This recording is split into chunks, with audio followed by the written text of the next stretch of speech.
मोदी जी कहते हैं सबका विकास सबका साथ। सबका साथ सबका विकास की आप कहते हैं एक मारोगे मैं 10 मारूंगा।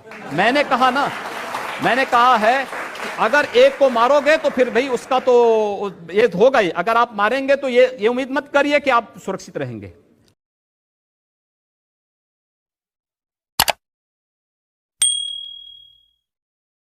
आप इसलिए किसी को मारिए मत, शांति से विकास पर ध्यान दीजिए। आपकी सरकार है, सरकार को कानून का काम करने दीजिए। अब तो कम से कम ऐसी बातें हम कानून की बात कर रहे हैं ना। हमारी जो भी बातें कंडीशनल हैं। अगर आप शांति से रहेंगे तो हम भी शांति से रहेंगे। आप विकास पर ध्यान देंगे तो हम तो विकास में आपको और सपोर्ट करने वाले हैं।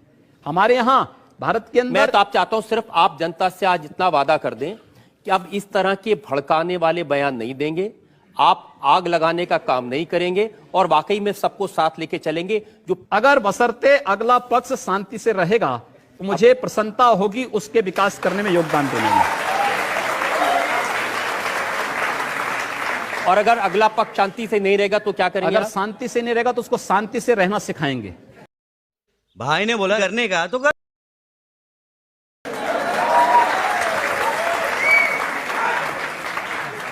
बंदूक के दम पर, मार के दम पर, जो जिस भाषा को समझेगा उस भाषा से समझाएंगे।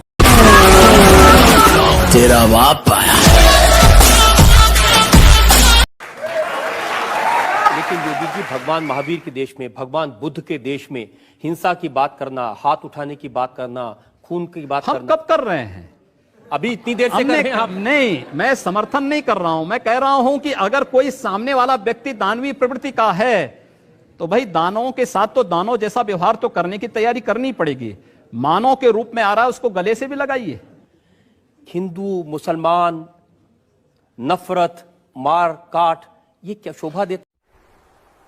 चल झूठा। मंदिर के महंत को, हम कहां भगवा पहने साधु को हम कहां मार काट करवा रहे हैं? हम तो शांति से रहना चाहते हैं, बहुत शांति से रहना चाहते हैं।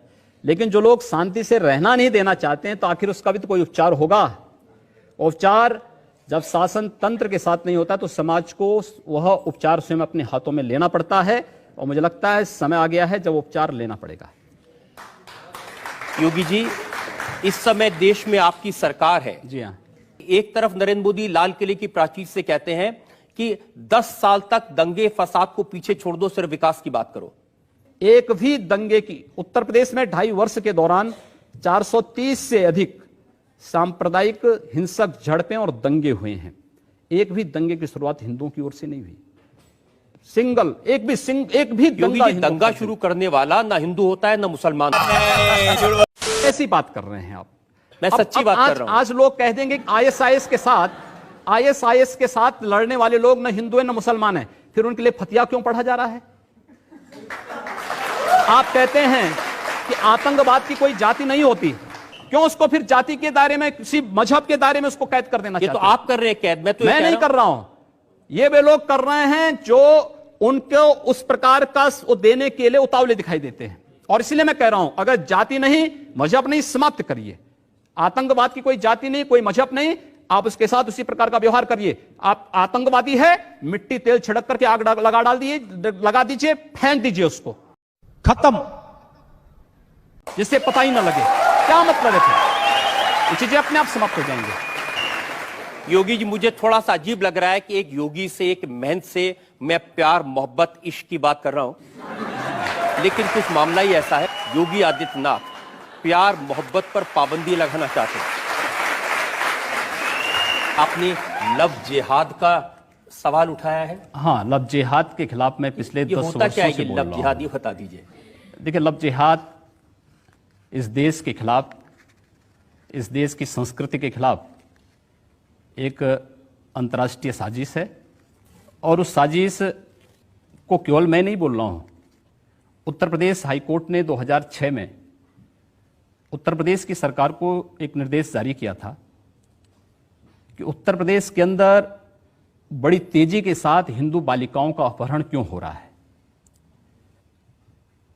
2009 में केरल हाईकोर्ट ने भी इस संबंध में वहां की सरकार को एक निर्देश जारी किया कि 4 वर्ष में 5000 से हिंदू बालिकाओं का अपहरण होना, आखिर ये सब क्या है।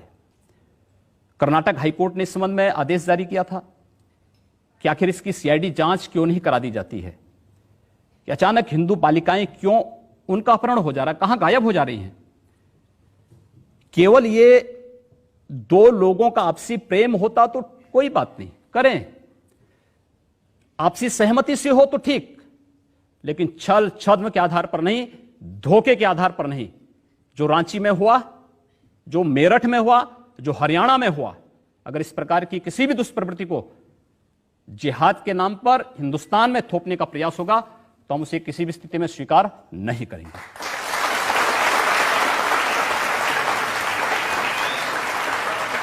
योगी जी, कुछ अजीब बात नहीं है कि अगर हिंदू लड़की मुसलमान लड़के के साथ भाग जाए तो लव जिहाद, और अगर किसी मुस्लिम लड़की से हिंदू लड़का शादी कर ले तो जिंदाबाद कहते हैं। ये डबल स्टैंडर्ड क्या है? केवल स्टैंडर्ड नहीं है। हिंदू लड़के के साथ कोई मुस्लिम लड़की जाती है तो अपनी सामाजिक सुरक्षा के नाते जाती है, इस बात को लेकर के जाती है कि वह हिंदू लड़का उस लड़की को लेके जा रहा है तो एक शादी के अपने व्रत को निभाएगा, उसकी सामाजिक सुरक्षा की गारंटी देता है। क्या इस्लाम इस बात की गारंटी देता है? नहीं।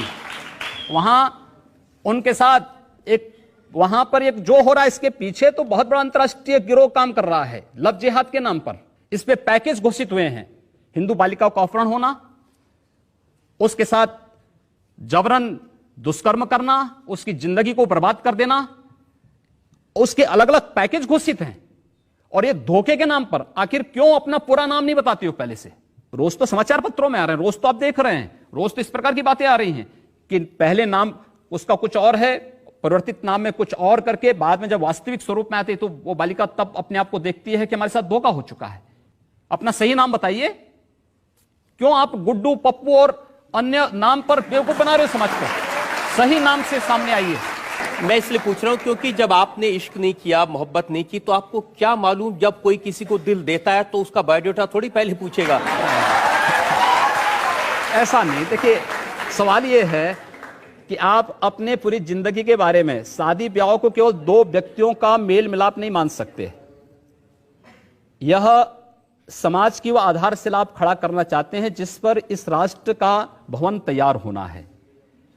आप इसको केवल एक दिन का खेल नहीं है प्यार, ये जीवन भर चलने वाली एक प्रक्रिया है और उस पर आधारित जो व्यवस्था होगी उस देश की नींव बनेगी।